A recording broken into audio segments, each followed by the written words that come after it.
friends, welcome back to our tasty dots. ഇതൊരു അടിപൊളിയായിട്ടുള്ള മാമ്പഴ പുളിശ്ശേരി ആയിട്ടാണ് വന്നിരിക്കുന്നത്.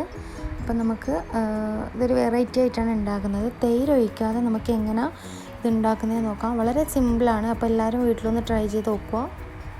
അപ്പോൾ നമുക്ക് പഴുത്ത മാങ്ങ വെച്ചിട്ട് ഇതൊന്ന് ട്രൈ ചെയ്യാം.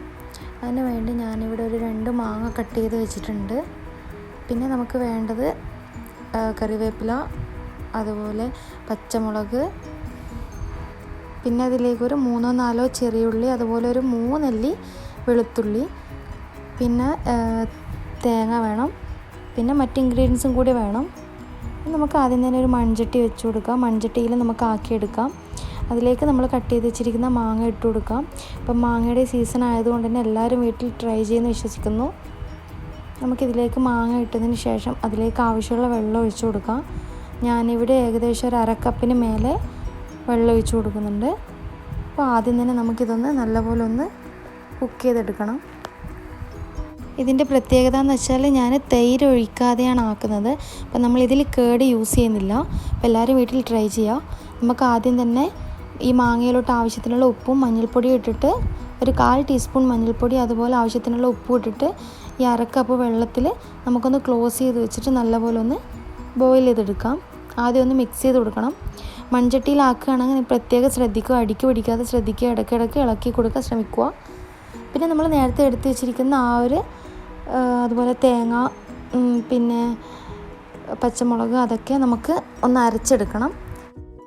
അതിനിടയിൽ നമ്മളിതൊന്ന് ഓപ്പൺ ചെയ്ത് നോക്കിയിട്ട് അതിലേക്ക് നമ്മൾ ചേർക്കേണ്ട ഒരു മെയിൻ ഇൻഗ്രീഡിയൻ്റ് ഉണ്ട്. തൈരിന് പകരം ഞാനിവിടെ ഒരു 1.5 ടീസ്പൂൺ ലെമൺ ജ്യൂസ്, ചെറുനാരങ്ങയുടെ നീര് ചേർക്കുന്നുണ്ട്. പിന്നെ ഞാൻ ചേർക്കുന്നത് ഒരു 1 ടീസ്പൂൺ നമ്മുടെ ചെറിയ ജീരകം പൊടിച്ചതാണ്. അപ്പോൾ ജീരകപ്പൊടി ഇതിൽ ചേർക്കുന്നില്ലെങ്കിൽ നിങ്ങൾക്ക് പിന്നെ ജീരകം നിങ്ങൾ അരക്കുന്നതിൽ 1 ടീസ്പൂൺ ജീരകം ചേർത്ത് കൊടുത്താലും മതി. അത് നിങ്ങളുടെ ഇഷ്ടം. പിന്നെ ഒരു 1/2 ടീസ്പൂൺ ചില്ലി പൗഡറാണ്. കാശ്മീരി ചില്ലി പൗഡർ ചേർക്കേണ്ട ആവശ്യമില്ല.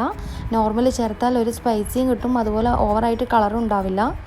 അപ്പോൾ നമ്മൾ നേരത്തെ എടുത്ത് വെച്ചിരിക്കുന്ന ഒരു അരപ്പ് നമുക്കൊന്ന് തയ്യാറാക്കി എടുക്കാം. അപ്പോൾ അതൊക്കെ കൂടി മിക്സിയിലിട്ട് നല്ലപോലെ ഒന്ന് അരച്ചെടുക്കാം ഫൈനായിട്ട്. എന്നിട്ട് നമുക്ക് ഇതിലേക്ക് ചേർത്ത് കൊടുക്കാം. അരക്കുന്ന ടൈമിൽ നിങ്ങൾക്ക് ആവശ്യത്തിന് വെള്ളമൊക്കെ ഒഴിച്ചു കൊടുക്കാം, അതൊന്നും കുഴപ്പമില്ല. എന്നിട്ട് നമുക്ക് ഇതിലേക്ക് ചേർത്തിട്ട് നല്ലപോലെ ഒന്ന് മിക്സ് ചെയ്ത് കൊടുക്കാം. അപ്പോൾ ഈ കാണുന്ന ഒരു തിക്നെസ്സിൽ നിങ്ങൾക്ക് കിട്ടണം, എങ്കിൽ മാത്രമേ ആ ഒരു കറക്റ്റ് പരുവത്തിൽ കിട്ടത്തുള്ളൂ. അപ്പം നിങ്ങൾ എരിവും ഉപ്പൊക്കെ നോക്കിയിട്ട് ആവശ്യമാണെങ്കിൽ ചേർത്ത് കൊടുക്കാം. ഇനി നമുക്ക് ഇതൊന്ന് തൂവിച്ചെടുക്കണം. അതിന് വേണ്ട സാധനങ്ങൾ എന്തൊക്കെയാണെന്ന് നോക്കാം.